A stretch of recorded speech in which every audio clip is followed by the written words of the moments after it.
Hey guys, this is a quick one. It is Friday, June 24th, and I'm not talking about any of my cross stitching because I may have done some, but I haven't done a lot. But I'm home from quilt retreat, and I said if I had anything to show you, I would come by quick. So here's a little extra. I have little to show you, but for good reason. So I've been saying for the last couple videos that, oh, I got new hair. It was hot. It was too much. That's not why I'm here.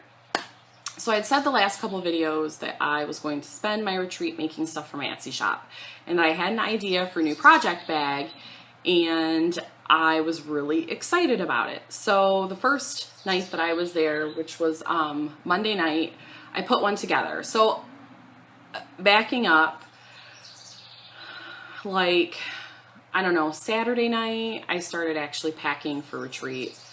Most of my stuff was still packed from the last one, which was in March.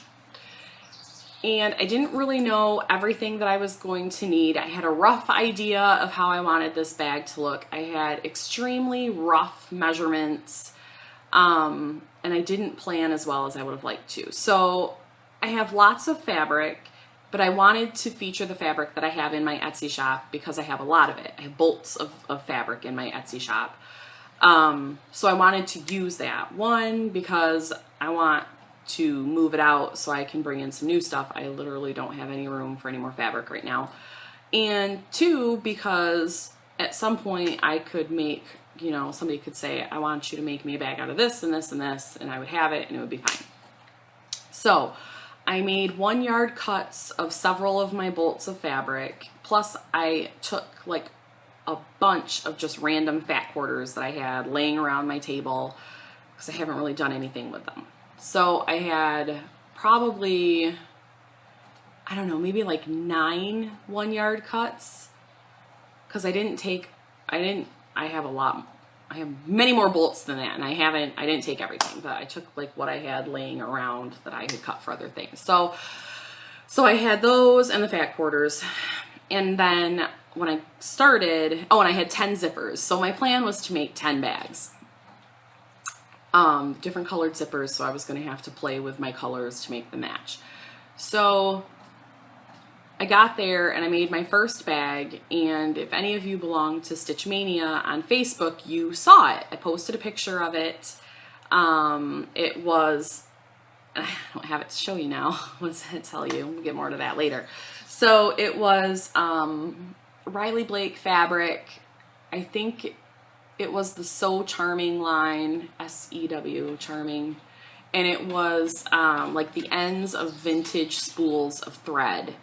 Was the outside, and then the inside was just this like really delicate mint green white flower fabric, blah blah blah. And I had used a gray zipper because the spools had gray in them, and it was so cute. And it was my first bag, and it turned out exactly like I wanted it to turn out. Like, it was perfect. It was everything that I had envisioned, except for I think the zipper opened right to left, which I'm still working on my orientation because I made some that way and some the other way, and I'm like, what am I doing? Anyway, it doesn't matter.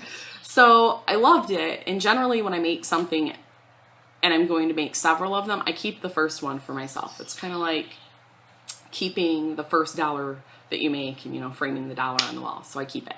So after I had made it, I put my cross stitch stuff in it, and I was showing the ladies. There was 10 ladies, I think, there this time. A couple new ones that I had never met before. They were new to the group. But everybody was like totally digging these bags. Like, this is such a good idea. And I said, you know, I'm going to market them towards cross stitchers because it's really awesome to be able to see what's in your bag, especially if you have several bags, so that you don't have to, you know, pull it out and open each one. Blah, blah, blah, blah, blah. And you're like, oh, that's a really good idea. But then they started talking about quilting projects. And I had told them I got the idea of using the vinyl for a project bag because there was another project that I had seen done that was a project bag for quilt blocks, and they used the vinyl. The bag construction was just different, and it included a lot of binding, and I wasn't about to hand bind or even sew binding on because it's really tricky, especially with vinyl. And I was like, no. So that's why I went with a different bag design, but the idea was kind of the same. So they're like, oh, this would be great for quilters. So after I made the first one and I posted the picture on Stitch Mania and everybody was like, woo, I was like, wow, you know, I think people are gonna really like this. So then I got really excited. So then I made a second one and I could already see that I didn't bring enough fabric to make 10 of them. No. And the second one that I made, I wanted to use fat quarters to construct, and I just wanted it to be 2 different fabrics, and to use fat quarters, I think that I was gonna have to use 3, and I just wasn't sure about, I'm sorry, somebody keeps texting me. It's Tracy. Tracy, stop it. I just wasn't sure that I wanted 3 fabrics, so I didn't use any fat quarters. So it was really apparent to me that after a point, I was not going to be able to make as many bags as I wanted to. So that was a really long story. So long story shorter, I made 4 bags total, and I sold 3 of them while I was at retreat. So I don't have anything really to show you except for the one, and the one that I have was a miscut, meaning it is still fully functional, still totally cute. I'm going to show it to you, but it's not as wide as the bags that I had been making. I cut it like 2 inches too short when I was framing the vinyl. So when I went to put it together, I was like, what the hell?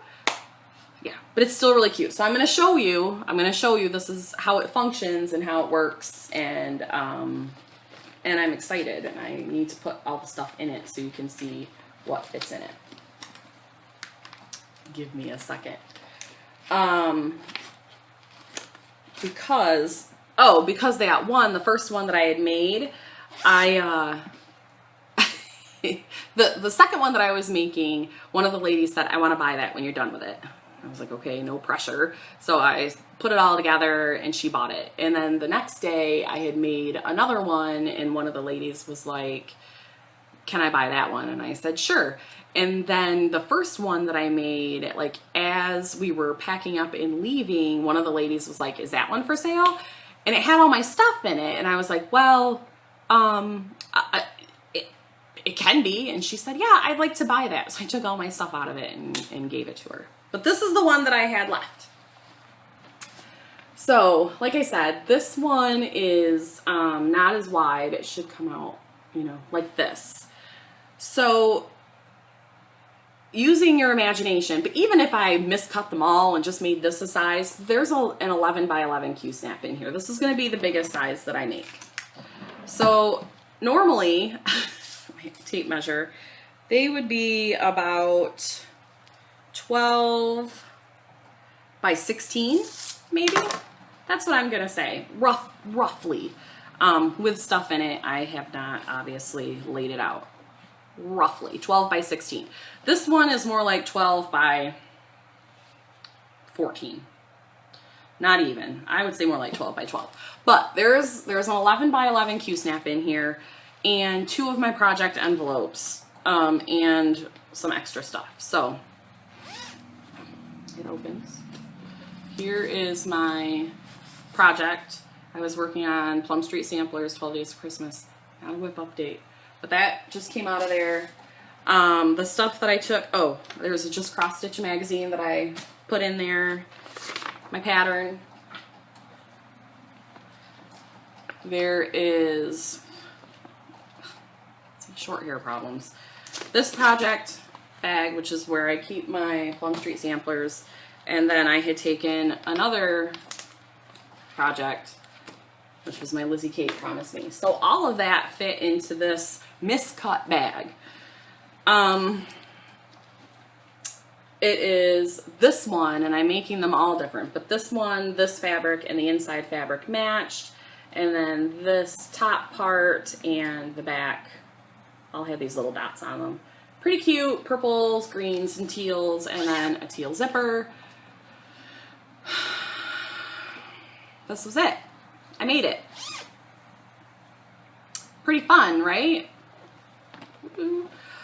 The inside where the vinyl is totally encapsulated, so you don't have any raw edges in there. And then the edges on the inside are all trimmed down to, there you go. They're all trimmed down to be about 1/4 of an inch, and then I zigzag them because I don't have a serger, but I zigzag them so that they're covered and they won't fray, and they look a little bit neater. So that's what I did. I don't know, guys, what do you think? I only have one. But guess what? I'm gonna give this miscut away. It still works. It's awesome. I'm sad because I really wanted to make more and I wanted to give 2 bags away, but I can't. I can only give 1 away. And so I decided that I was gonna give this one away because I'm making them for cross stitchers and you guys are cross stitchers. So I am giving this bag away today in my video. There is a link in the description box for how to enter. I am using Gleam, which is like Rafflecopter, but not. It's Gleam. I'm trying something new. It connects to the random.org when a winner is chosen. So, and I'm looking at my computer because I have it kind of pulled up so I can tell you a little bit about how you win, because there are multiple options, which is kind of nice. So it's starting now. Actually, the giveaway is totally already started, but I had to make this first. And there are 5 ways to enter. So you get 5 different chances to get this bag. The first way after you click on the link is to answer what would you use a project bag for. So that's pretty awesome. You get an entry for subscribing to my channel. I think that's mandatory. So you have to be a subscriber. You get an entry for liking my Facebook page, my 3 Olive Threads Facebook page, and the link will be there, and I believe that's mandatory as well. You get an entry for loving my shop or favoriting my shop on Etsy, and you get an entry for liking 3 Olive Threads on Instagram. You don't have to do all of those things. You could just answer the question and get 1 entry, or you can do all 5 and get 5 entries. So that's kind of fun, right? This is open until June 30th at like 11:59 p.m. Eastern Standard Time. And then it will automatically close and we'll get a winner and I will send that to you. It is open to US and international stitchers or quilters, honestly, because quilting ladies seem to love it. So make sure you click on the link below, get yourself entered, and in a week we'll have a winner. Thank you so much for watching. Thank you for your feedback. I look forward to actually making some of these and holding on to them.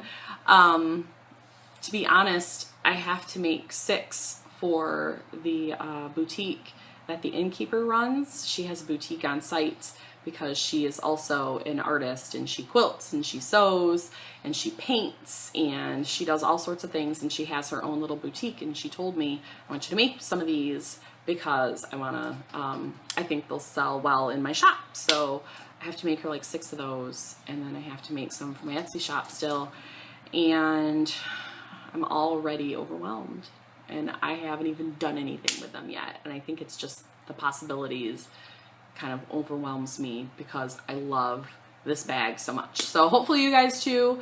Good luck, and I'll check in at the end of the month with my regular whip update, okay? All right, have a great day. Bye.